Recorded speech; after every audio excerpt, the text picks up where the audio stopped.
আসসালামু আলাইকুম রহমতুল্লাহ। আমার প্রিয় ছাত্রছাত্রীরা, আশা করছি আল্লাহর অশেষ রহমতে আমার সকল ছাত্রছাত্রীরা বেশ ভালো আছেন, সুস্থ আছেন। আপনাদেরকে আমি কথা দিয়েছি যে আপনাদের এই সপ্তাহ টানা ক্লাস হবে ইনশাল্লাহ। তো টানা ক্লাসে আপনাদের রসায়ন কিন্তু আমি খুব দ্রুত শেষ করে দিতে পারবো ইনশাল্লাহ। হ্যাঁ, এই সপ্তাহ টানা ক্লাস হবে ইনশাল্লাহ। তো রসায়নের কিন্তু দেখবেন যে এই সপ্তাহতে প্রায় আরো 6টা অধ্যায় আমরা কাভারেজ করে ফেলবো ইনশাল্লাহ। তো আজকে আমরা আলোচনা করব আমাদের রসায়নের 3 নম্বর অধ্যায় নিয়ে। তো রসায়ন 3 নম্বর অধ্যায়ের স্পেশাল কিছু এমসিকিউ আপনাদেরকে সাজেশন হিসেবে দেখাবো। আর সিকিউ আসলে আমি যে রেকর্ড ক্লাস আপনাদেরকে দিয়েছি ওইখানে যে এমসিকিউ এবং সিকিউ গুলো করিয়েছি একদম সেম, মানে আপনি যে কোনো বোর্ড প্রশ্নতে কমন পেয়ে যাবেন। তারপরও কিছু এমসিকিউ আছে যেগুলো আপনাদের আরেকটু রিভাইজ করে নেওয়ার দরকার আছে, আপনারা পারছেন কিনা সেটা আরেকবার একটু চেক করে নেওয়ার দরকার আছে। আর সিকিউ গুলো ঠিক সেম একদম, মানে আমি যেগুলো 10টা মনে হয় ক্যাটাগরি করিয়ে দিয়েছিলাম, এই ক্যাটাগরির বাইরে আপনারা সিকিউ পাবেন না, মানে এটাই আমি আপনাদেরকে বলেছিলাম। একদম হুবহু আমি প্রায় 30-40টা প্রশ্ন এগুলো বিশ্লেষণ করলাম, একটা প্রশ্ন বাইরের কিন্তু আসেনি। প্রত্যেকটা আমি যেগুলো শিখেছি সেগুলোর মধ্যে থেকেই থাকবে। তারপর আমি আপনাদের কাজকে সৃজনশীল সমাধান করাবো ইনশাল্লাহ। তো যাই হোক, অনেক স্টুডেন্টে যুক্ত হয়ে যাবেন এটাই আশা করছি। আর সাউন্ড আশা করছি সব কিছু ক্লিয়ার। ওয়ালাইকুম আসসালাম রহমতুল্লাহ। তারপর আমি আপনাদের কাজকে সৃজনশীল সমাধান করাবো ইনশাল্লাহ। হ্যাঁ, আমি দেখতে পাচ্ছি সবকিছুই ঠিকঠাক আছে আলহামদুলিল্লাহ। ওকে, যাক, তাহলে আমি আর কথা না বাড়াই, সবাইকে ওয়ালাইকুম আসসালাম ও রহমতুল্লাহ। সবাইকে ওয়ালাইকুম আসসালাম ও রহমতুল্লাহ। চলেন আমরা ক্লাসে প্রবেশ করি। আমাদের রসায়ন 3য় অধ্যায় থেকে স্পেশাল এমসিকিউ এর যে প্রথম এমসিকিউটা আছে সেটা হচ্ছে যে কি, প্রকৃতিতে প্রাপ্ত মৌলের সংখ্যা কয়টি। এখানে কিন্তু প্রথম অপশনটাই 118 থাকে, তার কারণ আপনারা পড়ে থাকেন যে এখানে 118টা মৌল রয়েছে, আমাদের রসায়নে 118টা মৌল রয়েছে। কিন্তু এই 118টি মৌলের মধ্য থেকে প্রকৃতিতে অর্থাৎ ল্যাবে প্রস্তুত করা ছাড়া, অর্থাৎ সৃষ্টিকর্তা এগুলো পৃথিবীতেই দিয়ে রেখেছে, মাটির নিচে মাটির উপরে, মানে এগুলোতেই দিয়ে রেখেছেন আপনার 98টি। তাহলে বাকি থাকে কতটি? আপনার 20টি। তাহলে 20টি কিন্তু কি করা হয়, ল্যাবে প্রস্তুত করা হয়। তাহলে প্রকৃতিতে পাওয়া যায় 98টি, 20টি ল্যাবে প্রস্তুত করা হয়, আর সর্বমোট হচ্ছে 118টি। তাহলে 3টা এমসিকিউ এখানে লুকায়িত আছে। তাহলে প্রকৃতিতে আমাদের মৌলের সংখ্যা কতটি? 98টি। ল্যাবে প্রস্তুত করা হয় কয়টি? 20টি। সর্বমোট আমাদের মৌল সংখ্যা কতটি? 118টি। কোনটি যৌগিক পদার্থ? এটা খুব সহজে উত্তর করতে পারা কথা। লোহা, অর্থাৎ মৌলিক পদার্থ হচ্ছে 1 থেকে 118টা পর্যন্ত যতগুলো পদার্থ রয়েছে বা যতগুলো মৌল রয়েছে সবগুলো মৌলিক পদার্থ। বাট এগুলো ছাড়া যা রয়েছে সবই যৌগিক পদার্থ। যেমন দেখেন, লোহা মানে হচ্ছে এফি বা আয়রন। আয়রন কিন্তু 1 থেকে 118টা মৌলের মধ্যেই পড়ে। আয়রন যার পারমাণবিক সংখ্যা হচ্ছে 26। রূপা, অবভিয়াসলি এটা একটা মৌলিক পদার্থ, তখন এটাও কিন্তু হচ্ছে আপনার 1 থেকে 118টা মৌলের মধ্যে অবস্থিত। মোম অর্থাৎ হাইড্রোকার্বন, অর্থাৎ যেখানে হাইড্রোজেন রয়েছে কার্বন রয়েছে, তার মানে সেটা হচ্ছে যৌগিক পদার্থ। যৌগিক পদার্থ, ফ্যান্টাস্টিক ফ্যান্টাস্টিক, সবাই উত্তর করছেন, thank you so much. Obviously মোম। এবার 3 নম্বর এমসিকিউটা কিন্তু 3টা জায়গাতে এসেছে, আমি দেখলাম খুবই চমৎকার ভাবে আপনারা কিন্তু মনে রাখবেন যে টাংস্টেনের প্রতীক কোনটি। এটা আমার স্টুডেন্টরা বলবে 3 নম্বরটা, টাংস্টেনের প্রতীক কোনটি।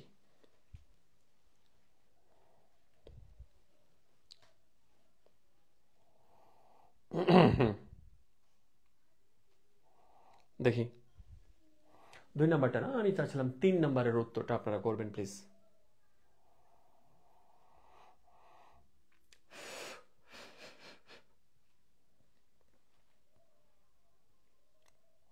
তিন নম্বরে বলেছে খ একজন, সেটা হচ্ছে যে লীলা মিনা। তারপর হচ্ছে তাবাসসুম বলেছে যে 3 নম্বরের ডব্লিউ হবে। সাব্বির বলেছে 3 নম্বরের বি হবে, মানে এটাকে বলতে চাচ্ছে। শেখ নহর বলেছে যে না, এটা মোমো লিখেছে। এমডি হাসান বলেছে ডব্লিউ। উম্মে সালমা বলেছে 2 হবে। সিরাজুল হক বলেছে 2 হবে। ইফতিকার ফুহাদ মাহি, ইফতিকার ফুহাদ আবার বলেছে 4 নম্বরেরটা। এই তোকে 4 নম্বরটা বলিনি আমি, 3 নম্বরটা বলেছি। সুমাইয়া বলেছে 4 নম্বরটা 1 হবে। সুরাইয়া খানম বলেছে যে 3 নম্বরের বি হবে। সাফেদ আহমেদ বলেছে বি। সবাই বলছেন বি হবে, and it is the right answer, অলফর্ম, যেটা অর্থাৎ টাংস্টেন হচ্ছে অলফ্রাম। এরপর হচ্ছে কোনটি অ্যান্টিমনির ল্যাটিন নাম? স্টিবিউয়াম। স্টিবিউয়াম হচ্ছে যে অ্যান্টিমনির ল্যাটিন নাম। অর্থাৎ আপনাদেরকে বলা আছে যে 1 থেকে 118টা মৌলের মধ্য থেকে আপনাদের যে কোনো একটা কিন্তু কি দিবে, নিচের কোনটি ল্যাটিন নাম এটা, তারপরে হচ্ছে যেমন এখানে বলে দিল যে টাংস্টেনের প্রতীক কোনটি, এরকম করে আপনাকে দিয়ে দিবে। বাট 1 থেকে 40 পর্যন্ত আপনাদের মুখস্থ থাকতে হবে, আর তৃতীয় অধ্যায়ের পাঠ্য বইয়ে কয়েকটা ল্যাটিন নাম দেওয়া আছে, ওই ল্যাটিন নামটুকু মুখস্থ করতে হবে, তাহলেই এনাফ, তাহলেই এনাফ। আচ্ছা,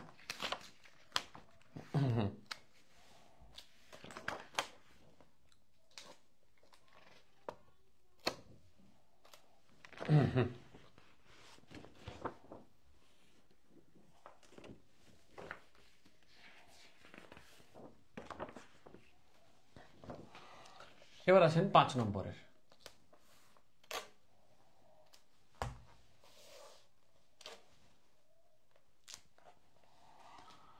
5 নম্বরে বলছে যে কোনটি ম্যাগনেসিয়ামের একটি পরমাণুর ভর? একটি একটি পরমাণুর ভর। তো যে কোনো মৌলের একটা পরমাণুর ভর কিন্তু আপনাকে এখানে বের করতে বলবে, যেটা আমরা শিখেছি যে যে কোনো মৌলের একটা পরমাণুর ভর যদি বের করতে বলে তাহলে তার পারমাণবিক ভরকে বসাবেন উপরে। তাহলে ম্যাগনেসিয়ামের পারমাণবিক ভর হচ্ছে কত? 24, আর নিচে থাকবে 6.02 ইন্টু 10⁻23। বাস, তাহলে উপরেরটাও আপনি ভরে মানে পারমাণবিক ভর বসাবেন, নিচে সব সময় থাকবে 6.02 ইন্টু 10⁻23। তাহলে আমাকে যদি বলতো অ্যালুমিনিয়ামের একটি পরমাণুর ভর কত হবে, তাহলে অ্যালুমিনিয়ামের পারমাণবিক ভর হচ্ছে কত? 27, আর নিচে থাকতো 6.02 ইন্টু 10⁻23। তাহলে এভাবেই কিন্তু আমরা যে কোনো মৌলের একটা পরমাণুর ভর আমরা বের করে ফেলতে পারবো। এটা টেস্ট পরীক্ষাতে এসেছে বেশ কয়েকটা স্কুলে কিন্তু। এবার আসে 6 নম্বরে বলছে যে মৌলের নিজস্ব সত্তা প্রকাশ পায় কোনটির মাধ্যমে? পি, অর্থাৎ প্রোটনের মাধ্যমে। অর্থাৎ প্রোটন সংখ্যা হচ্ছে একটা মৌলের আসল পরিচয়। প্রোটন সংখ্যা কখনো পরিবর্তন হয় না, একটা মৌলের প্রোটন সংখ্যা স্থির। বাট আপনি খেয়াল করবেন যে নিউট্রন সংখ্যা চেঞ্জ হয়, ইলেকট্রন সংখ্যা চেঞ্জ হয়, বাট প্রোটন সংখ্যা চেঞ্জ হয় না। তাহলে যেটা কখনোই চেঞ্জ হয় না সেটা দ্বারাই তো তার সত্তা প্রকাশ পায়, বা সেটা দ্বারাই তাকে চেনা যায়। তাই বলছে যে মৌলের নিজস্ব সত্তা প্রকাশ পায় কোনটির মাধ্যমে? প্রোটনের মাধ্যমে। 7 নম্বরে কি বলেছে দেখেন, এখানে Fe2+ লেখা আছে, আবার এখানে 26 দেওয়া আছে, 56 দেওয়া আছে। এর নিউট্রন সংখ্যা কত? নিউট্রন সংখ্যা মানে হচ্ছে ভর সংখ্যা থেকে প্রোটন সংখ্যা বাদ। তাহলে উপরেরটা হচ্ছে ভর সংখ্যা, নিচেরটা হচ্ছে প্রোটন সংখ্যা। তাহলে 56 থেকে 26 বাদ দিয়ে দেন, তাহলে আপনি পেয়ে যাবেন। তাহলে 6 থেকে 6 বাদ দিলে 0 হয়, 5 থেকে 2 বাদ দিলে 3 হয়, তার মানে হচ্ছে যে 30।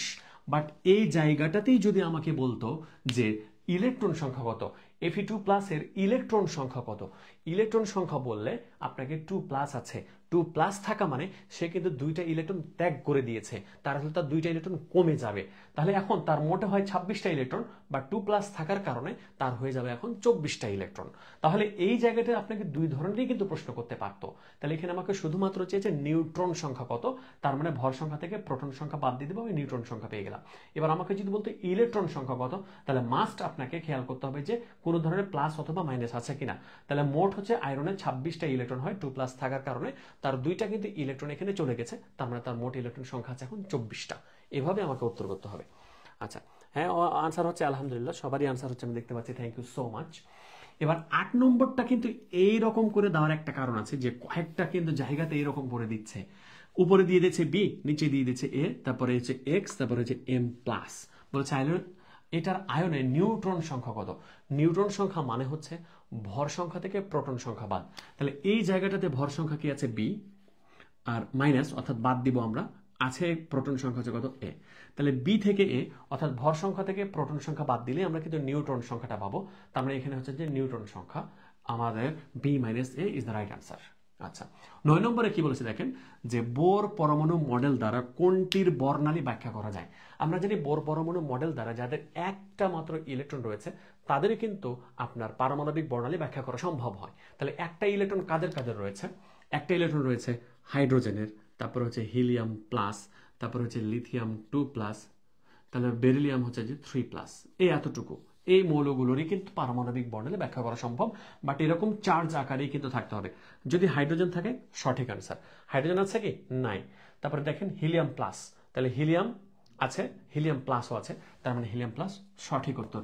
লিথিয়াম প্লাস আছে, কিন্তু লিথিয়াম 2+ এর কিন্তু কি করা যাবে, পারমাণবিক বর্ণালী ব্যাখ্যা করা যাবে। তারপরে হচ্ছে যে কি বেরিলিয়াম 3+ এর কিন্তু পারমাণবিক বর্ণালী ব্যাখ্যা করা সম্ভব হবে। মোট কথা একটা ইলেকট্রন যাদের আছে তাদের কিন্তু পারমাণবিক বর্ণালী ব্যাখ্যা করা যায়।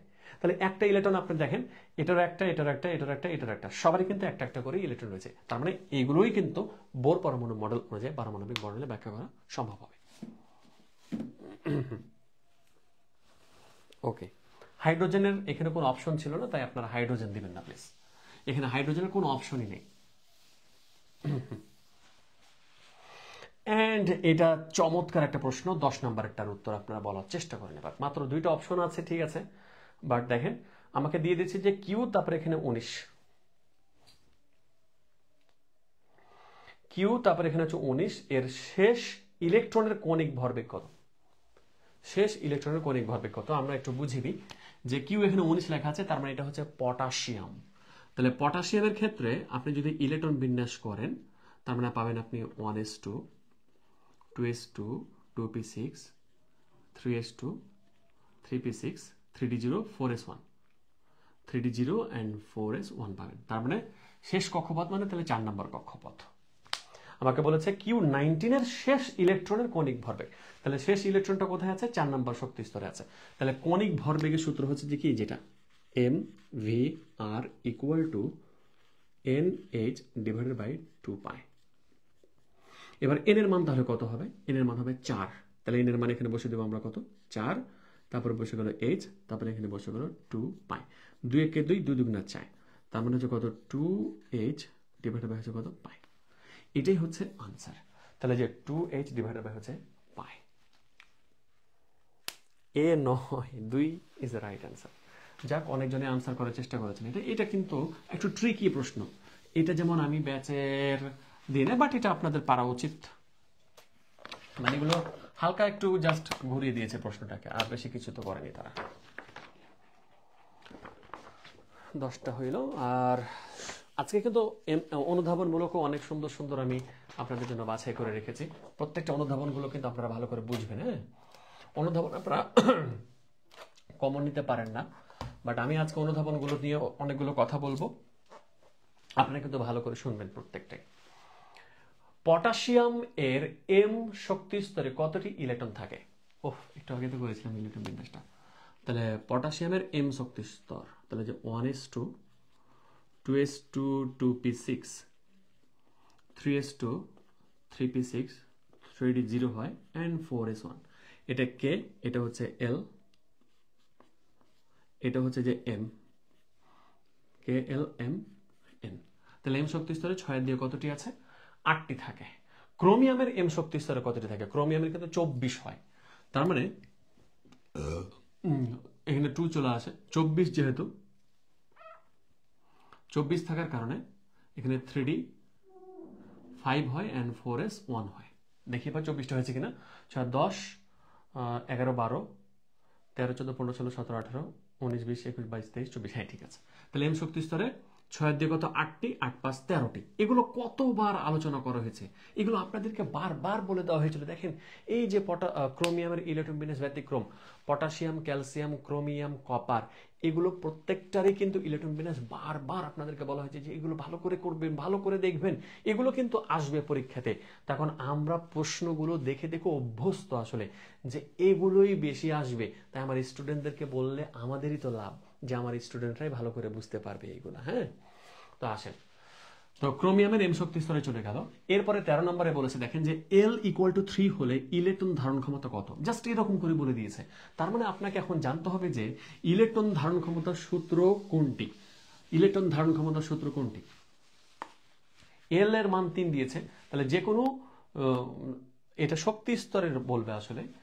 l = 3 হলে শক্তি স্তরে মানে বা প্রধান শক্তি স্তরে ইলেকট্রন ধারণ ক্ষমতা কত। তাহলে আমরা জানি যে যে কোনো শক্তি স্তরের ইলেকট্রন ধারণ ক্ষমতার সূত্র হচ্ছে যে 2 × 2l + 1। তাহলে যে 2 ইন্টু 12 প্লাস হচ্ছে যে 1, তাহলে যে 2 ইন্টু এল এর মান 3 আছে প্লাস হচ্ছে যে 1, তাহলে 3 দুগুণ হচ্ছে কত 6, 6 কত 7, 7 দুগুণ কত আসবে 14টি আসবে। ভুল হলো নাকি? এল এর মান 3 আছে, তাহলে ইলেকট্রন ধারণ কত কত, হ্যাঁ ঠিকই তো আছে 3, তাহলে 3 দুগুণ হচ্ছে কত 6, হ্যাঁ ঠিকই তো আছে 14টি, তাই না? ঠিক আছে। এবার আসেন তারপরের প্রশ্নটা আমাকে বলেছে কি যে 3D 4S 4D এর মধ্যে কোনটির সবচেয়ে কম শক্তিশালী, অথবা আমাকে বলতে পারতো যে কোনটি সবচেয়ে বেশি শক্তিশালী। তাহলে কোনটি কম আর কোনটি বেশি শক্তিশালী এটা ডিপেন্ড করে n প্লাস এল এর মানের উপরে। দেখেন আমরা যখন এস পি ডি এফ, এক্ষেত্রে আপনার এল এর মানগুলো কি হয় 0 1 2 3, তাহলে আমরা এখন 3D এর মান বের করব। তাহলে যে 3D এর ক্ষেত্রে n প্লাস এল এর মান, তাহলে n এর মান হচ্ছে কত 3 প্লাস এল এর মান এখানে আছে d, তাহলে d এর জন্য কত হবে 2, তার মানে হবে যেটা 5। 4s n প্লাস এল এর মান আমরা বের করব, n এর মান হচ্ছে কত এখানে 4 প্লাস এল এর মান s আছে এখানে, s এর জন্য 0, তার মানে 4। তারপরে 4d, তাহলে n প্লাস এল, তাহলে এখানে থাকবে 4 প্লাস d আছে, তাহলে কত আসবে 2, তার মানে কত আসবে 5। তাহলে সবচেয়ে কম শক্তিশালী কোনটা হবে? যার n প্লাস এল এর মান কম তার শক্তি হচ্ছে কম, যার n প্লাস এল এর মান বেশি তার শক্তি হচ্ছে বেশি। তাহলে এটা সবচেয়ে কম শক্তিশালী। বাট আমাকে যদি বলতো যে এখানের মধ্যে কোনটি সবচেয়ে বেশি শক্তিশালী, তাহলে স্যার এটা তো 5 পেয়েছি, এটাতে তো 5 পেয়েছি, তাহলে দুটোতে তো সমান পেয়েছি, তাহলে কোনটা সবচাইতে বেশি শক্তিশালী? যার n এর মান বেশি তার শক্তি বেশি হবে। তখন যদি কখনো দুটোরই n প্লাস এল এর মান সমান হয়, যদি কখনো দুটোরই n প্লাস এল এর মান সমান হয়, এক্ষেত্রে যার n এর মান বেশি তার শক্তি বেশি, যার n এর মান কম তার শক্তি কম। যেমন দেখেন 3D এর ক্ষেত্রে n এর মান 3, 4D এর ক্ষেত্রে n এর মান 4, তাহলে অবভিয়াসলি এটার n এর মান বেশি হওয়ার কারণে এটা শক্তি বেশি হবে, এটা শক্তি কি হবে কম হবে। এভাবে আমাদেরকে এগুলো বাছাই করতে হবে। আচ্ছা, এরপর আসি আমরা ND5, তারপরে n+1s1 ইলেকট্রন বিন্যাস মেনে চলে কোনটি? যখনই আপনারা দেখবেন যে ডি অরবিটালে 5টি ইলেকট্রন আছে, তার মানে এখানে দুইটা মৌল নিয়ে কথা হবে, একটা হচ্ছে ক্রোমিয়াম না হলে একটা হচ্ছে কপার, ক্রোমিয়াম না হলে কপার। তাহলে অপশনে কিন্তু দুটোই থাকবে, আর অন্য কোনো কিছু আপনি দেখতে পাবেন না। ক্রোমিয়াম থাকলে কপার থাকবে না, আবার কপার থাকলে ক্রোমিয়াম থাকবে না। যদি 1 2 2 3 এর প্রশ্ন হয় তাহলে ক্রোমিয়াম এন্ড কপার থাকবে। তার মানে আসলে এই যে ডি5 হচ্ছে যে কি অর্ধপূর্ণ অবস্থা, অর্থাৎ ডি অরবিটাল 10টা থাকতে পারে, বাট 5টা থাকা মানে অর্ধপূর্ণ, 10টা থাকা মানে পরিপূর্ণ। তাহলে 5টা যেহেতু আছে তার মানে এটা হচ্ছে অধিক সুস্থিত, বা আমাকে এটাও বলতে পারতো যে এই যে অধিক সুস্থিত ইলেকট্রন বিন্যাস মেনে চলে নিচের কোনটি? তাহলে ক্রোমিয়াম এন্ড কপার এই দুটোই কিন্তু উত্তর। তো আমাকে বলেছে যে কোনটি, তাহলে যে ক্রোমিয়াম দেওয়া আছে আর একটা manganese, chromium is the right answer, chromium is the right answer. আচ্ছা, 16 নম্বরে বলেছে যে জিঙ্ক 2+ এর স্থিতিশীল ইলেকট্রন বিন্যাস কোনটি?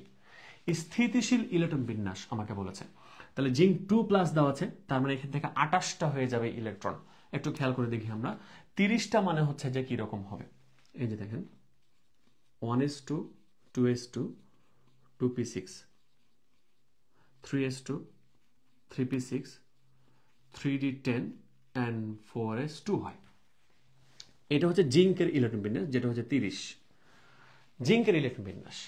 এরপর আমাকে বলে যে জিঙ্ক 2+, তাহলে জিঙ্ক 2+ মানে কি শেষ কক্ষপথ থেকে 2টি ইলেকট্রন চলে গেছে। তাহলে শেষ কক্ষপথ কোনটা? এটা। তাহলে এখান থেকে 2টা ইলেকট্রন ক্রস ঘটে যাবে, তার মানে এ পাশ ঠিকই থাকতেছে আর 4s হয়ে যাবে 0। তাহলে এখানে আপনার অপশনে কিন্তু এতটুকুই আমি দিয়েছি যে 3d10 4s 0। এটা আপনারা বাকিটুকু তো নিজের থেকে আপনারা মানে অনুধাবন করতে পারেন যে বাম দিকে তো কিছু নাই, মানে অবশ্যই এখানে আছে এগুলা। হ্যাঁ, আচ্ছা, এই হচ্ছে এটার এমসিকিউ টাইপের অংশ। এরপরের এমসিকিউতে যাবো, চলে।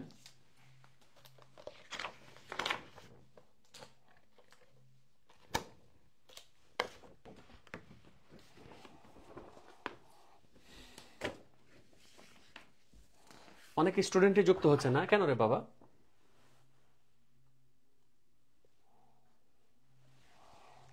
আমার চুলগুলো অনেক সুন্দর, সবার কাছে অনেক সুন্দর লাগে। তোরা দোয়া দরুদ করিস ভাই, কিন্তু কেউ নজর লাগাইস না ভাই আমাদের।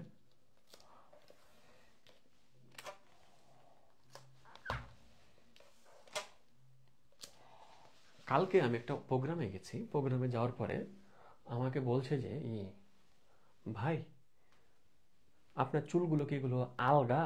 আলগা মানে হচ্ছে যে আপনার লাগানো চুল। আমি বুঝি না ভাই, আমি যে জায়গাটাতেই যাই ওই জায়গাটাতে আমাকে গিয়ে বলে যে প্রায় আমি কিন্তু এক একজনের কমেন্ট পাই যে কি আপনার চুলগুলো কি আলগা, মানে চুলগুলো কি লাগানো। কেন রে ভাই, তোরা কি চুল এগুলো কেমনে রে ভাই? আমি কেমনে প্রমাণ দিতাম যে না এটা আল্লাহর দান? আমি কেমনে এটা প্রমাণ দিতাম বলতো দেখি, কি করতাম আমি? হ্যাঁ, বহুত কষ্ট করে তেল টেল না দিয়ে শুধুমাত্র শ্যাম্পু করে এই অবস্থাতে চুলটা নিয়ে আসছি। তো তোরা দোয়া দরুজ করবি যেন তোদের সারের চুলটা আরো ঝাঁকমাক ঝাঁকমাক ঝাঁকমাক করে, এতটুকু দোয়া দরুজ করবি তোরা। তোরা আবার চোখ দিয়ে নজর লাগিয়ে দিস না চুলটাতে আমার, বুঝছিস? নজর লাগাবি না কিন্তু।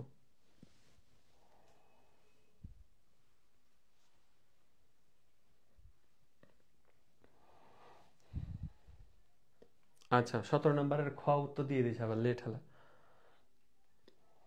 লেট হেলা এবার ঠেলা সামলা। ওকে, আলজিদানুল হক, তোমাকে আমি একটা লাভ রিয়াক্ট দিই। তুমি আমার করে লাভ রিয়াক্ট চলে যাচ্ছে কেন? দিয়ে দিলাম।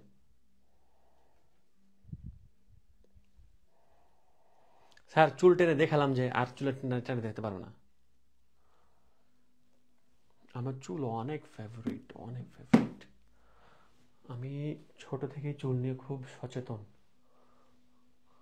আসেন আসেন, আমরা তাহলে এখন এই চুলের গল্প না করি, আর এখন আমরা পড়ার গল্প করি ভাই বোনেরা। আসেন, 17 নম্বরে কি বলেছে দেখেন, এখানে দেওয়া আছে এক্স, দেওয়া আছে 6, দেওয়া আছে 13। 6 মানে বোঝা গেছে কার্বন। তাহলে এর আইসোটোপ কোনটি? তাহলে এখন এটার আইসোটোপ কোনটা হবে দেখাই বোঝা যাচ্ছে যে 6 নাম্বার বাবু। তাহলে এটা হচ্ছে কার্বন। তাহলে এখানে কার্বন খুঁজে দেখতে হবে। এখানে আছে বোরন, এটা আছে কার্বন, এটা আছে নাইট্রোজেন। তাহলে অবভিয়াসলি এটা হচ্ছে আমাদের সঠিক আনসার। মানে এখানে 6 আছে, তার মানে কার্বন হবে অবভিয়াসলি। তাহলে আমাদের কার্বন খুঁজে নিতে হবে, এই যে কার্বন। 18 নম্বরে কি বলেছে দেখেন, হাইড্রোজেনের কয়টি আইসোটোপ ল্যাবে প্রস্তুত করা হয়? মোটে 4টি। 3টার নাম জানেন আপনারা, যে প্রোটিয়াম, তারপর হচ্ছে ডিউটেরিয়াম, তারপর হচ্ছে ট্রিটিয়াম। এই 3টা আমাদের পাঠ্য বইয়ে আছে, বাট আরো একটা আমাদের ল্যাবে প্রস্তুত করা যায়। 19 নম্বরে বলেছে ব্লাড ক্যান্সারের চিকিৎসায় কোনটি ব্যবহার হয়? P12। তারপর হচ্ছে টেকনিসিয়াম 99 এর লাইফ টাইম কত ঘন্টা? 6 ঘন্টা। তো এগুলো কিছু মুখস্থ বিদ্যার প্রশ্ন কিন্তু আমাদের পাঠ্য বই রয়েছে, সুতরাং ওগুলো ভালো করে আপনারা কিন্তু করে ফেলবেন, ঠিক আছে? আচ্ছা, এখন আসেন যে আর্গনের অনুরূপ ইলেকট্রন বিন্যাস কোনটি? আর্গন মানে 18, যার সর্বমোট 18টা ইলেকট্রন রয়েছে। তাহলে 18টা ইলেকট্রন এখন কার কার রয়েছে সেটা আপনাকে বাছাই করতে হবে। Cl মাইনাস, ক্লোরিনে কিন্তু 17টা হয়, বাট মাইনাস থাকার কারণে সে কিন্তু আরেকটা ইলেকট্রন এখানে একসেপ্ট করেছে, তার মানে অবভিয়াসলি তার এখানে 18টা ইলেকট্রন আছে। ক্যালসিয়াম 2+, ক্যালসিয়ামের ইলেকট্রন সংখ্যা হচ্ছে 20টা, 2+ দিয়ে বোঝানো হচ্ছে তার 2টা ইলেকট্রন চলে গেছে, তার মানে এখানে তার ইলেকট্রন রয়েছে 18টা। Br মাইনাস ব্রোমিন হবে না বা বোধরে। তাহলে এখন এটা এবং এটা সঠিক আনসার। এবার দেখেন 22 নম্বরে বলেছে ক্লোরিন 35 এবং 37-এর ক্লোরিন 35 ও 37 ভর বিশিষ্ট মৌলদ্বয়ের শতকরা পরিমাণ কত? দেখেছেন, আমি আপনাদেরকে বলেছিলাম যে এই জাতীয় প্রশ্নগুলোকে মুখস্থ রাখার জন্য, অর্থাৎ ক্লোরিন 35 এবং ক্লোরিন 37-এর যে পার্সেন্টেজটা, এটা কিন্তু আপনাদের এমসিকিউতে আসবে এবং এটা এসেছে বোর্ড প্রশ্নতে এসেছে, এটা একটা আবার স্কুলের প্রশ্নতেও এসেছে। তাহলে দেখেন ক্লোরিন 35 হচ্ছে যে 75%, আর ক্লোরিন 37 হচ্ছে যে 25%। 75 and 25%, এগুলো মুখস্থ মাস্ট রাখবেন আপনারা কিন্তু। তো এই টাইপের এমসিকিউ গুলোই আপনাদেরকে এই অধ্যায় থেকে করতে হবে মাই ডিয়ার স্টুডেন্ট। এখন কিন্তু আমরা চলে যাব এই অধ্যায়ের অনুধাবনমূলক প্রশ্নতে।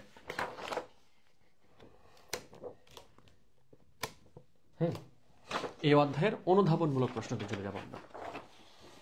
এবার অনুধাবনমূলক প্রশ্নগুলো কিন্তু আপনাদের ভালো করে শুনতে হবে। প্লিজ এখন আপনারা ডিস্টার্ব করিয়েন না কেউ কাউকে, এখন অন্তত প্লিজ আর কেউ ডিস্টার্ব করিয়েন না।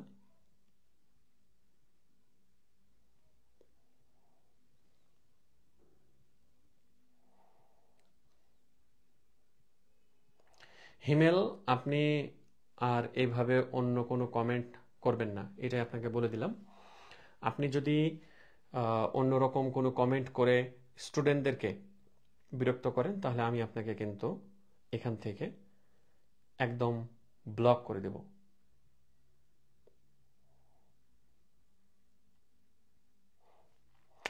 আজমেন আদিল, আমি তোর ম্যাথটা চেক করতে ভুলে গেছি। আলজিদানুল হক, তোর কমেন্ট পড়বো রে বাবা, চুপ থাকতো।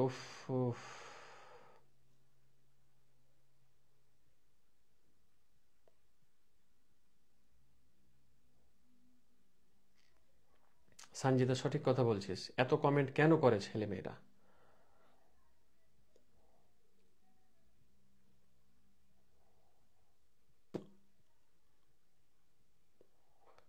ঠিক আছে, এখন সবাই চুপে যান। এখন সবাইকে অনুরোধ করছে সবাই চুপে যাবেন। এখন আপনারা ভালো মতন অনুধাবনমূলক প্রশ্নগুলো খেয়াল করেন। অনুধাবনমূলক প্রশ্নগুলোতে কি বলছে আপনাদেরকে সেটা একটু দেখেন।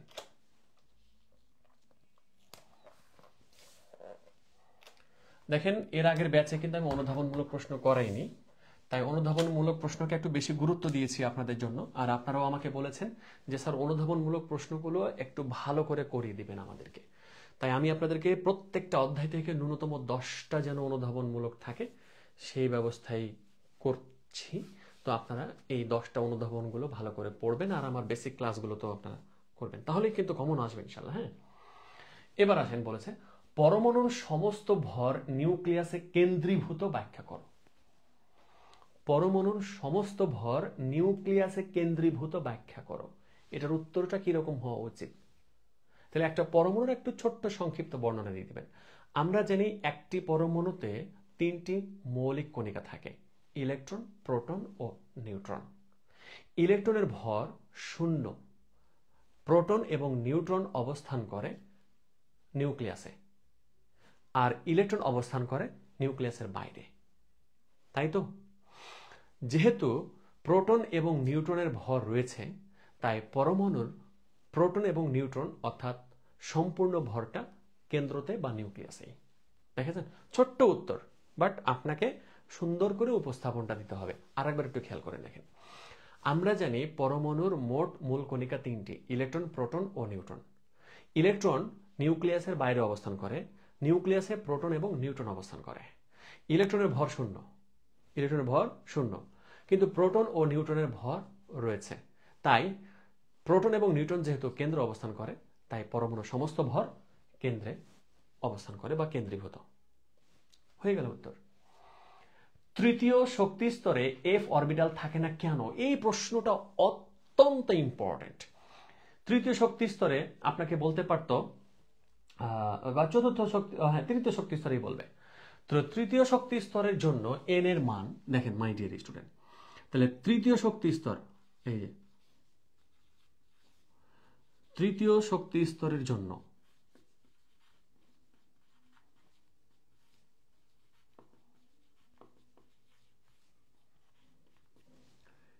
n ইকুয়াল টু কত? 3। অতএব এল এর মান কত আসবে? 0, 1, 2, তাই তো? তো এটা যদি না বুঝেন তাহলে আমি আরেকটু বুঝিয়ে দিই। আপনাকে কিন্তু লিখতে হবে এগুলা, যে আমরা জানি তৃতীয় শক্তি স্তরের জন্য n equal to 3, l equal to n minus 1, বা n এর মান হচ্ছে কত? 3, তাহলে যে 3 মাইনাস হচ্ছে 1, তার মানে হচ্ছে কত? 2। তো 2 যেহেতু আসছে, অতএব l এর মান কত আসবে? 0 আগে, তারপরে 1, তারপরে 2। তার মানে 2 এর আগের মানগুলো নিতে হবে। তাহলে 0, 1, 2 হলে 0, 1, 2 হলে 0 হলে 3s, 1 হলে 3p, 2 হলে 3d। যেহেতু তৃতীয় শক্তি স্তরে n এর মান 3টি অর্থাৎ 0, 1, 2 এবং 0, 1, 2 এর জন্য অরবিটালগুলো যথাক্রমে 3s, 3p, 3d, অর্থাৎ এখানে এফ অরবিটাল থাকে না, এখানে এফ অরবিটাল থাকে না। যদি এন এর মান 4 আসতো না এল এর মান 4টা আসতো তাহলে কিন্তু এফ পাওয়া সম্ভব হতো, এফ পাওয়া সম্ভব হতো। বুঝতে পারছেন কাহিনী? তো তৃতীয় শক্তি স্তরে এই কারণে এফ অরবিটাল থাকে না। যেহেতু এফ অরবিটালের জন্য এল এর মান 3 আসা প্রয়োজন, কিন্তু তৃতীয় শক্তি স্তরে এল এর মান 3 হয় না, তাই তৃতীয় শক্তি স্তরে এফ অরবিটালটা থাকে না। এফ অরবিটাল আমি আবারও গুছিয়ে বলছি। আমরা জানি তৃতীয় শক্তি স্তরের জন্য এন এর মান 3, এল এর মান হচ্ছে যে 0 1 2, 0 1 2, অর্থাৎ 0 হলে 3s, 1 হলে 3p, 2 হলে 3d। এল তৃতীয় শক্তি দুঃখিত, এফ অরবিটাল হতে হলে এল এর মান 3 হতে হবে, কিন্তু তৃতীয় শক্তি স্তরে এল এর মান 2 পর্যন্ত সীমাবদ্ধ, তাই তৃতীয় শক্তি স্তরে আপনার এফ অরবিটালটা থাকে না। হয়ে গেল উত্তর। এবার ম্যাগনেসিয়ামের পারমাণবিক সংখ্যা 12 বলতে কি বোঝায়? ম্যাগনেসিয়ামের পারমাণবিক সংখ্যা 12 বলতে কি বোঝায়? বা আপনাকে বলতে পারতো পারমাণবিক ভর 24 বলতে কি বোঝায়? একই কথা, ঠিক আছে মাই ডিয়ার স্টুডেন্ট? একই কথা বলতে মানে কি, একই টাইপের প্রশ্ন, একই কথা বলা যাবে না। দেখেন, একটা আপনাকে পারমাণবিক সংখ্যা দিয়ে বলতে পারে আর একটা পারমাণবিক ভর দিয়ে বলতে পারে। তাহলে ম্যাগনেসিয়ামের পারমাণবিক সংখ্যা 12 বলতে কি বুঝো? ম্যাগনেসিয়ামের পারমাণবিক সংখ্যা 12 বলতে বোঝায় ম্যাগনেসিয়ামের প্রোটন সংখ্যা 12টি, অর্থাৎ এর নিউক্লিয়াসে 12টি প্রোটন রয়েছে এবং 12টি নিউট্রন রয়েছে। বা আপনি বলতে পারেন শুধুমাত্র যে ম্যাগনেসিয়ামের পারমাণবিক সংখ্যা 12 বলতে বোঝায় যে এর নিউক্লিয়াসে 12টি প্রোটন সংখ্যা রয়েছে এবং নিউক্লিয়াসের বাইরে 12টি ইলেকট্রন রয়েছে। এতটুকুই লিখলেই হয়ে যায়। মানে এই প্রশ্নটা দেয়াই ঠিক আছে, বাট খুবই ছোট উত্তর, 2 নাম্বার। তবে একটু দিয়ে দিবেন যে পারমাণবিক সংখ্যা কাকে বলা হয়। কোন মৌলের প্রোটন সংখ্যাকে ওই মৌলের পারমাণবিক সংখ্যা বলে। তাহলে এট ফার্স্ট আপনাকে 1 নাম্বার কিন্তু টিচারে দিয়ে দিচ্ছে। কোন মৌলের প্রোটন সংখ্যাকে ওই মৌলের পারমাণবিক সংখ্যা বলা হয়। ম্যাগনেসিয়ামের পারমাণবিক সংখ্যা 12 বলতে বোঝানো হয় যে ম্যাগনেসিয়ামের নিউক্লিয়াসে প্রোটন সংখ্যা 12টি। মানে ওই কথাটাকে একটু জাস্ট এভাবে লিখতে হয়। আর যদি আমাকে বলতো যে ম্যাগনেসিয়ামের ভর সংখ্যা 24 বলতে কি বুঝো, তাহলে ভর সংখ্যা কাকে বলে সেটা আগে দিয়ে দিবেন। আমরা যদি কোনো মৌলের প্রোটন এবং নিউট্রন সংখ্যার যোগফলকে ওই মৌলের ভর সংখ্যা বলা হয়। প্রোটন এবং নিউট্রন সংখ্যা একটি পরমাণুর কেন্দ্রে অবস্থান করে। ম্যাগনেসিয়ামের কেন্দ্রে বা নিউক্লিয়াসে 12টি প্রোটন এবং 12টি নিউট্রন রয়েছে, তাই ম্যাগনেসিয়ামের পারমাণবিক ভর হচ্ছে 24। এভাবে আপনি সাজিয়ে লিখে দিবেন। আচ্ছা, এবার এই প্রশ্নটা একটা চমৎকার প্রশ্ন যে আপেক্ষিক পারমাণবিক ভরের একক নেই কেন? আপেক্ষিক পারমাণবিক ভর নির্ণয়ের সূত্র যেটা ছিল, এটা আমরা ক্লাসেও বলেছি, আবার বলে দিচ্ছি। আপেক্ষিক পারমাণবিক ভর যে সূত্রটা, সেটা হচ্ছে যে কি, মৌলের একটি পরমাণুর ভর, মৌলের একটি পরমাণুর ভর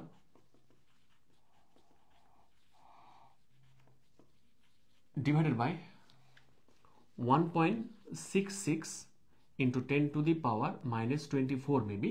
তো এটাও গ্রাম ছিল, এটাও কিন্তু গ্রাম এককে ছিল। দেখ, এই সংখ্যাটা আমার এক্সাক্ট মনে নেই, হয়তো এটাই আছে। আচ্ছা, আপেক্ষিক পারমাণবিক ভর সমান হচ্ছে মৌলের একটি পরমাণুর ভর গ্রাম এককে ডিভাইডেড বাই 1.660 বা 66 ইন্টু 10 টু দি পাওয়ার -24 গ্রাম এককে। তাহলে উপরেও গ্রাম এককে থাকে, নিচেও গ্রাম এককে থাকে, তাই উপরে এবং নিচের গ্রাম একক কেটে যায়, তাই আপেক্ষিক পারমাণবিক ভরের কোনো একক থাকে না, কোনো একক থাকে না। এরপরে আমাকে 5 নাম্বার অনুধাবনমূলক প্রশ্নটা দেখেছি, বলেছে যে এইটা বলতে কি বোঝায়। তাহলে এট ফার্স্ট আপনি বলতে পারেন যে এখানে সোডিয়ামের আয়নিত অবস্থা প্রকাশ পেয়েছে।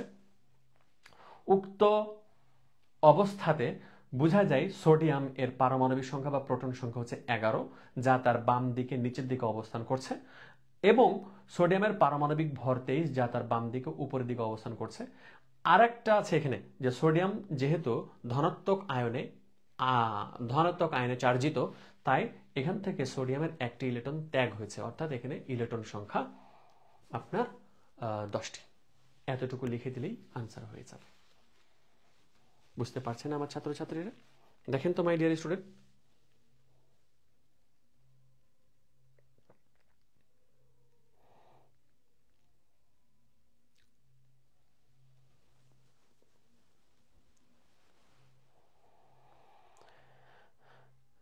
হিমেল কি বেশি জ্বালাচ্ছে? আসলে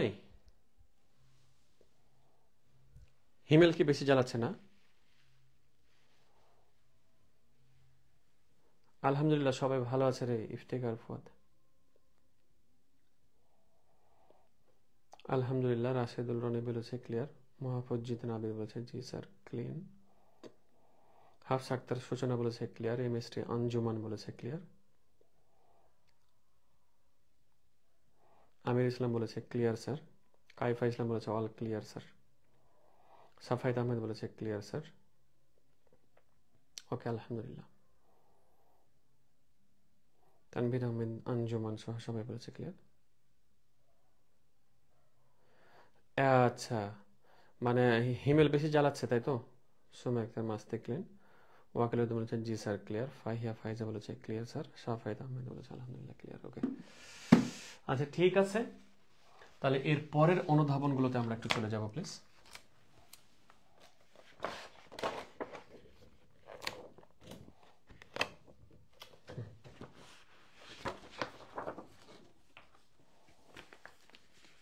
দেখেন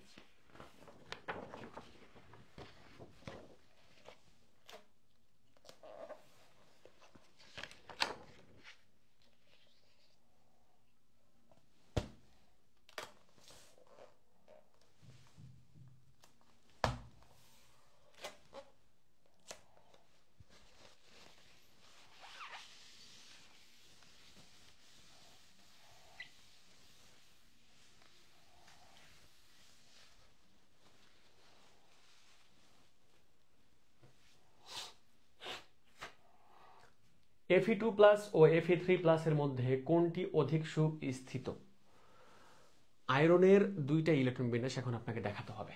তাহলে আমাকে দেখাতে হবে যে Fe2+ এর ইলেকট্রন বিন্যাস। আয়রনের কিন্তু 26 হয়, 26 মানে এখানে কিন্তু 24টা হবে। তাহলে 24টা মানে বুঝছেন?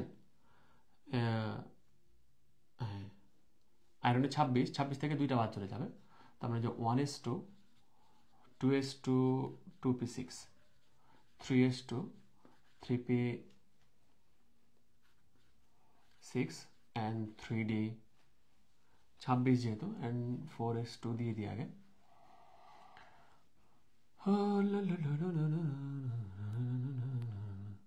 তাহলে 6 দিয়ে 8 10 12 আচ্ছা 18 19 20 থাকে কত?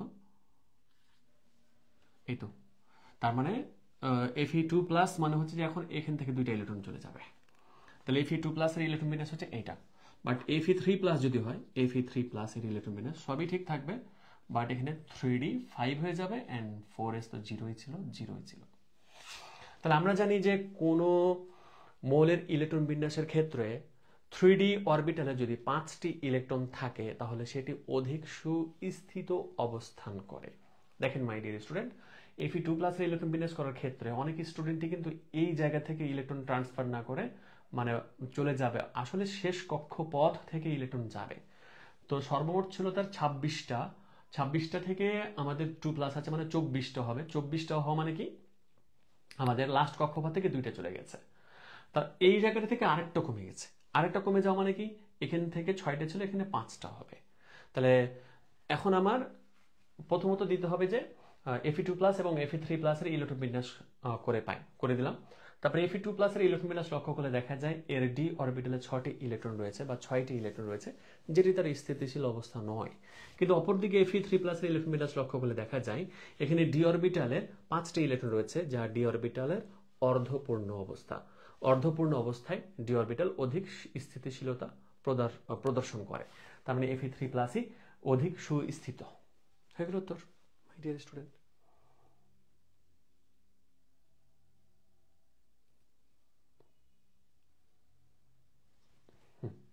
আচ্ছা, এরপর হচ্ছে যে কি 7 নম্বরে এম শেলের উপশক্তি স্তর সমূহের ইলেকট্রন ধারণ ক্ষমতা দেখাও। এম শেলের উপশক্তি স্তর, তাহলে এম শেলের উপশক্তি স্তরের আপনাকে কি বলেছে ইলেকট্রন ধারণ ক্ষমতা দেখাও। এটা কিন্তু যে কোনো উপশক্তি স্তর দিতে পারে আপনাকে। হ্যাঁ, তাহলে এম সেল, আমরা জানি এম সেলে এন এর মান কত?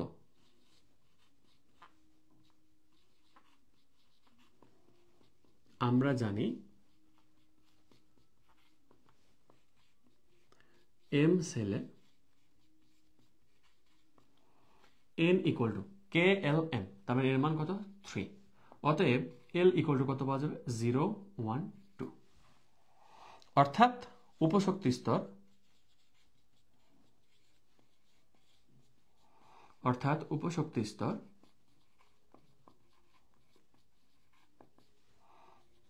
3s 3p ও 3d। তাহলে 3s এ ইলেকট্রন ধারণ ক্ষমতা থাকে কতটি? 2টি। 3p তে ইলেকট্রন কতটি থাকে? 6টি। অ্যান্ড 3d তে ইলেকট্রন থাকে কতটি? 10টি। তাহলে 10 আর 6 কত?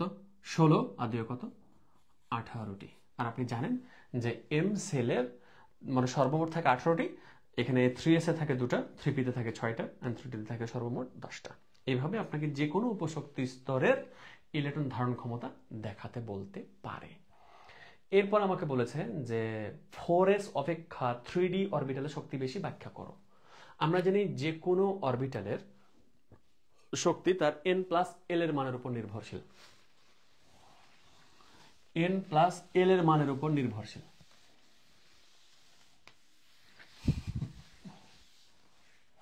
তাহলে এখন এই যে 4s এর n প্লাস l এর মান, এই যে 4s এর n প্লাস l এর মান, n এর মান হচ্ছে 4 প্লাস s এর জন্য l এর মান 0, একটু আগে আমরা দেখেছিলাম 4 আসছে। তারপরে হচ্ছে যে কত আছে? 3d n প্লাস l এর মান, তাহলে এখানে হবে 3 প্লাস spd মানে হচ্ছে আবারও কত? 2 মানে হচ্ছে 5। আমরা জানি যার n প্লাস l এর মান কম তার শক্তি কম, আর যে অরবিটালের n প্লাস l এর মান বেশি তার শক্তি বেশি। 4s এবং 3d এর n প্লাস নির্ণয় করলাম। লক্ষ্য করলে দেখা যায় 4s এর n প্লাস l এর মান কম তাই তার শক্তি কম, n প্লাস l এর মান 3d এর বেশি তাই তার শক্তি বেশি। শেষ। এরপরে হচ্ছে একটা চমৎকার প্রশ্ন। 2n ও n2 বলতে কি বুঝো? এটা আপনাকে কয়েকটা মৌল দিয়ে দিতে পারে। কি কি মৌল দিয়ে দিতে পারে দেখেন? হাইড্রোজেন দিয়ে দিতে পারে, nitrogen, oxygen, fluorine, chlorine, bromine, তারপরে আয়োডিন, এগুলো দিয়ে দিতে পারবে তারা। তার মানে এগুলো প্রত্যেকটা কিন্তু আপনার দ্বিপরমাণুক। হাইড্রোজেন, এই যে নাইট্রোজেন, অক্সিজেন, ওগুলো সবগুলো দ্বিপরমাণু। তো একই রকম ভাবে আপনাকে বলবে যে এই যে 2h এবং h2 বলতে কি বুঝো? ঠিক একই রকম ভাবে বলেছে যে 2n এবং n2 বলতে কি বুঝো? তাহলে আমরা এখন বোঝার চেষ্টা করব যে 2n হচ্ছে যে একটা মানে পরমাণুকে বোঝানো হয়। আগে আমি একটু বলে দিই, তারপরে আপনাকে ব্যাখ্যাতে যাচ্ছি। না মশারে ভাই, ডিস্টার্ব কেন তো? দেখেন, n মানে নাইট্রোজেনকে বোঝানো হয়। তো n যে নাইট্রোজেন, তার মানে এটা একটা পরমাণু। তাহলে আমরা এখন বলবো কোনো মৌলিক পদার্থের ক্ষুদ্রতম কণাকে পরমাণু বলা হয়। মৌলিক পদার্থের ক্ষুদ্রতম কণাকে পরমাণু বলা হয়। 2n বলতে নাইট্রোজেনের দুটি পরমাণুকে বোঝানো হয়। 2n বলতে নাইট্রোজেনের দুটি পরমাণুকে বোঝানো বলা হয়। আবার আমরা জানি 2 বা ততোধিক পরমাণু পরস্পরের সাথে সংযুক্ত হয়ে অণু গঠন করে বা যৌগ গঠন করে, তাই তো? বা আপনি বলতে পারেন যে অণুর সংজ্ঞা যেটা, সেটা যে যৌগিক পদার্থের ক্ষুদ্রতম কণাকে অণু বলা হয়। 2 বা ততোধিক ক্ষুদ্র ক্ষুদ্র কণা বা 2 বা ততোধিক পরমাণু যুক্ত হয়ে আমার যৌগিক পদার্থ বা অণু তৈরি হয়। তো n2 হচ্ছে যে একটি অণু। তাহলে 2n হচ্ছে নাইট্রোজেনের দুটি পরমাণু বোঝানো হয়। n2 দ্বারা নাইট্রোজেনের একটি অণুকে বোঝানো হয়। ঠিক একই রকম ভাবে 2h মানে হাইড্রোজেনের দুটি পরমাণু বোঝানো হয়, আর h2 মানে হাইড্রোজেনের একটি অণু বোঝানো হয়। হয়ে গেল কাহিনী। পরমাণু চার্জ নিরপেক্ষ কেন? আমরা জানি পরমাণুতে নিউক্লিয়াসে প্রোটন থাকে যার চার্জ হচ্ছে ধনাত্মক, আর নিউক্লিয়াসের বাইরে অর্থাৎ কক্ষপথে থাকে ইলেকট্রন যার চার্জ হচ্ছে ঋণাত্মক। একটি পরমাণুতে যত সংখ্যক ধনাত্মক চার্জ থাকে ঠিক তত সংখ্যক ঋণাত্মক চার্জ অর্থাৎ ইলেকট্রনও থাকে। যেহেতু ধনাত্মক এবং ঋণাত্মক চার্জের পরিমাণ সমান, তাই একটি পরমাণু চার্জ নিরপেক্ষ। শেষ। আশা করছি ক্লিয়ার করতে পেরেছি আমার ছাত্রছাত্রীদেরকে। একদম ক্লিয়ার না?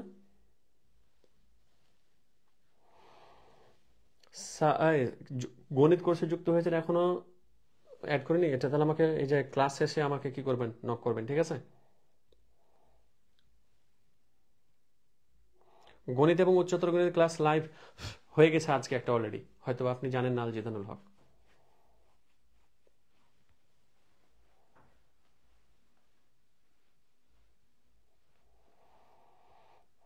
হ্যাঁ আব্দুল সিফাত, আপনার কমেন্ট দেখা যাচ্ছে, আরবিতে নাম লিখেছে, স্যার এই ক্লাসগুলো যদি স্পিড বাড়িয়ে পরে দেখা যায় এমন কি ব্যবস্থা করলে ভালো হয়? হ্যাঁ ঠিক আছে, আমি এগুলো করে দেব।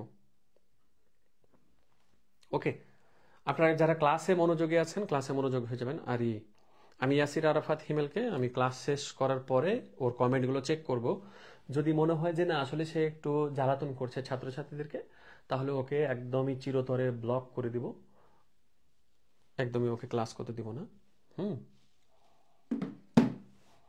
আচ্ছা, এ হচ্ছে আমাদের অনুধাবনমূলক প্রশ্ন। এরপরে তৃতীয় অধ্যায় থেকে যে সৃজনশীল ক্যাটাগরিগুলো অলরেডি আপনাদেরকে দেওয়া হয়েছে, বাট তারপরও মানে আমি আসলে অনেকগুলো প্রশ্নই বিশ্লেষণ করলাম, মানে আমি কোনটা আসলে দিব মানে সেটাই ভাবে পাচ্ছি না, যে কি এগুলো তো সবই আমি আমার ছাত্রছাত্রীকে শিখিয়েছি। তৃতীয় অধ্যায় খুবই সহজ চ্যাপ্টার, বাট আমি যেগুলো করিয়েছি মাস্ট ওগুলো করতে হবে, অন্যথায় কমন পাওয়া আপনার জন্য খবর হয়ে যাবে। কিন্তু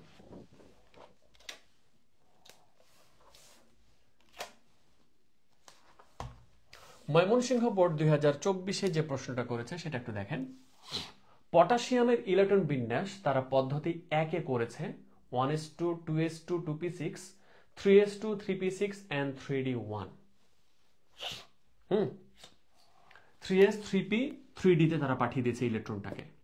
পদ্ধতি 2 1s2 2s2 2p6 3s2 3p6 and 4s1, মানে তারা 3d তে না গিয়ে 4s এ যাবে। এবার আমাকে গ নাম্বারে বলেছে উদ্দীপকের মৌলটির যোজ্যতা স্তরের ইলেকট্রনের কৌণিক ভরবেগ নির্ণয় করো। তাহলে উদ্দীপকের মৌলটা কি আছে? পটাশিয়াম। তাহলে পটাশিয়ামের যোজ্যতা ইলেকট্রন মানে কি? সর্বশেষ কক্ষপথের ইলেকট্রন। তাহলে সর্বশেষ কক্ষপথের একটা ইলেকট্রন থাকুক বা জয়টা ইলেকট্রন থাকুক না কেন, তাদের কৌণিক ভরবেগ বের করতে বলেছে। কৌণিক ভরবেগ mvr = nh / 2π। এবার এখানে n এর মান কত? যেহেতু পটাশিয়ামের সর্বশেষ কক্ষপথটা হচ্ছে 4 নম্বর কক্ষপথ, তার মানে n এর মান এখানে হবে 4, আর h মান হচ্ছে প্লাঙ্ক ধ্রুবক 6.626 ×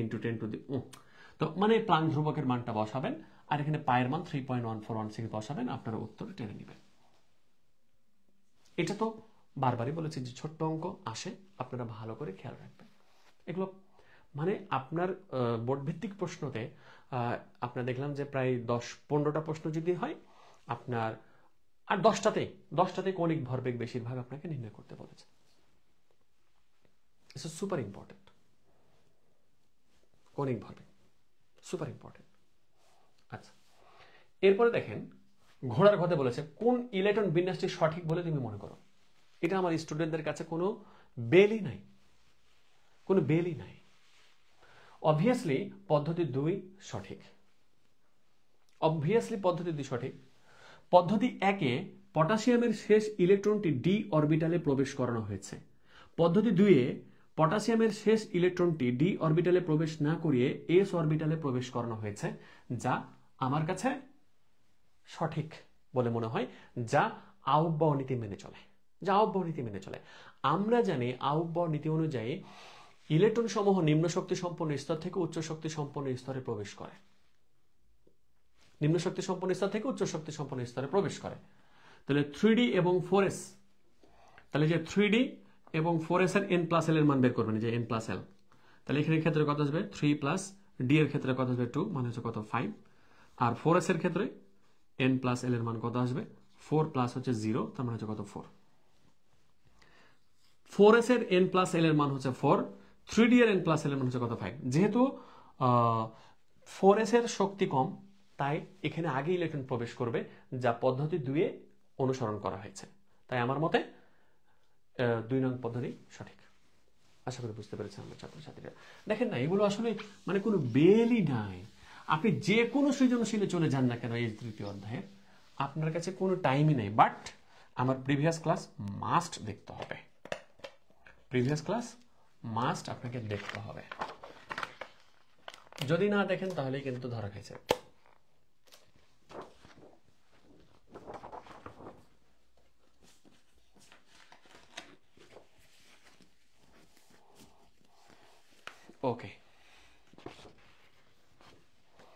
এরপরে আছে বরিশাল ক্যাডেট কলেজের একটা প্রশ্ন, যে প্রশ্নটাতে কি বলতে চেয়েছে একটু দেখেন আপনারা। বরিশাল ক্যাডেট কলেজে এই একটা চিত্র দিয়েছে, জাস্ট এই একটা চিত্র দেখে বুঝে নিয়েছেন আপনারা, আশা করছি যে এটা আসলে কার মডেলকে প্রকাশ করছে। এগুলো কত খাওয়ানো হয়েছে আপনাদেরকে, একেবারে মানে গুলে খাইয়ে দেওয়া হয়েছে আপনাদেরকে, একবারে গুলে গুলে খাইয়ে দেওয়া হয়েছে। এটা হচ্ছে আমাদের রাদারফোর্ডের পরমাণু মডেল, তাই না? তাহলে রাদারফোর্ডের পরমাণু মডেল এটা আপনাকে প্রকাশ করছে। বলেছে যে মডেলটির সীমাবদ্ধতা কি, অর্থাৎ রাদারফোর্ডের পরমাণু মডেলের সীমাবদ্ধতাগুলো কি ছিল। তাহলে সেই সীমাবদ্ধতাগুলো আপনাদেরকে সুন্দর করে জাস্ট লিখে দিতে হবে। কি বলতাম আর,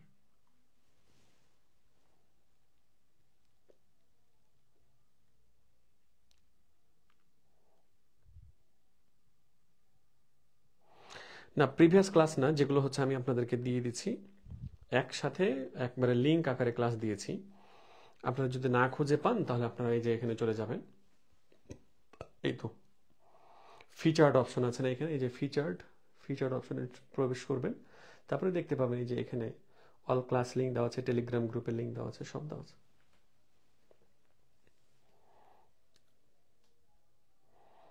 ফিজিক্স চ্যাপ্টার 2 চট্টগ্রাম বোর্ড 2024-এরটা প্লেস করে দেব। ও আচ্ছা ঠিক আছে, তাহলে নেক্সট যখন ফিজিক্স ক্লাস নিব আপনাদেরকে তো বলেও নিব যে আপনাদের কোন কোন বোর্ডটা প্রবলেম হচ্ছে সেগুলো আমাকে একটু বলবেন। হুম,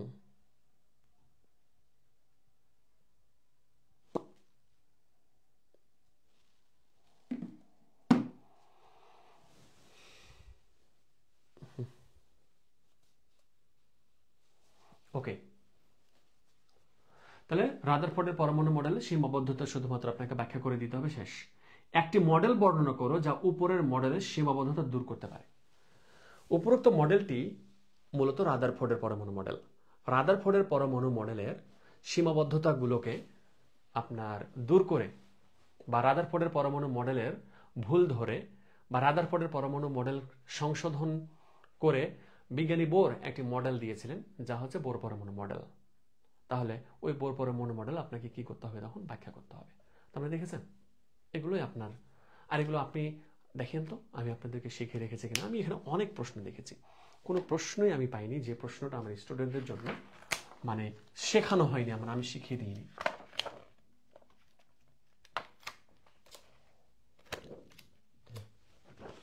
ওকে, আর বেশি কিছু এই অধ্যায় থেকে আলোচনা করতে হবে না।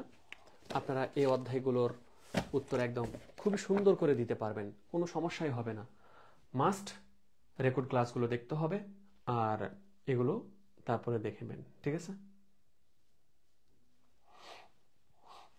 তো ঠিক আছে তাহলে মাই ডিয়ার স্টুডেন্ট, অনেকক্ষণ কথা বললাম আপনাদের সাথে। ধন্যবাদ সবাইকে। আচ্ছা ঠিক আছে, ঠিক আছে। তো ধন্যবাদ সবাইকে। আসসালামু আলাইকুম রহমতুল্লাহ।